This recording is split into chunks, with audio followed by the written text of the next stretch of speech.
ఈ yellow colour fruit ఏమనుకుంటున్నారు? అదేంటో కాదండి, మన పుచ్చకాయే. కాకపోతే ఎల్లో కలర్లో ఉంది, రెడ్ కలర్లో కాదు. అవి మనం ఎప్పుడు తినే నార్మల్ పుచ్చకాయలు లైట్ గ్రీన్.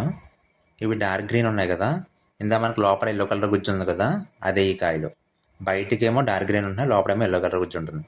ఇవేమో బయటికి ఎల్లో కలర్ ఉన్నాయి, లోపలేమో డార్క్ కలర్, సారీ లోపల రెడ్ కలర్ గుజ్జు ఉంటుంది. మీకు ఇప్పుడు కోసి ఇవన్నీ కోసారు ఆల్రెడీ కాయలు. చూడండి, చూసారు కదా, ఇది బయటేమో డార్క్ గ్రీన్ కలర్ ఉంది, లోపడేమో గుజ్జు ఎల్లో కలర్ ఉంది. ఆ పక్కన ఉన్నవేమో పక్కన వేరే కలర్ ఉన్నాయి చూడండి, అవేమో చూడండి లోపల డార్క్ కలర్ రెడ్ ఉంది, బయటేమో ఎల్లో కలర్. అది ఇవన్నీ కేరళ నుంచి వచ్చాయంట. సో స్వీట్ మేమైతే టేస్ట్ చూసాము, చాలా స్వీట్గా ఉన్నాయి.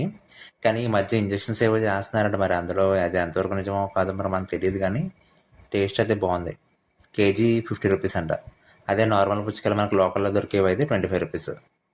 ఇవి మరి కేరళ నుంచి తెప్పించడం వల్ల ట్రాన్స్పోర్టేషన్కి గట్రా ఎక్స్ట్రా ఛార్జ్ అయ్యి కేజీ 50 రూపీస్కి అమ్ముతున్నారు. బార్గెన్ చేస్తే మాకు కేజీ 40 రూపీస్కి ఇచ్చారు. సో ఇది ఒక పీస్ 20 రూపీస్ అంట. సో మేము ఫస్ట్ టేస్ట్ చూసాము, ఎలా ఉంటాయో, బాగుంటే అప్పుడు కాయ తీసుకుందామని. సో టేస్ట్ అయితే చూసాం, బాగుంది. చూస్తున్నారు కదా, ఎల్లో కలర్, కిందేమో డార్క్ గ్రీన్.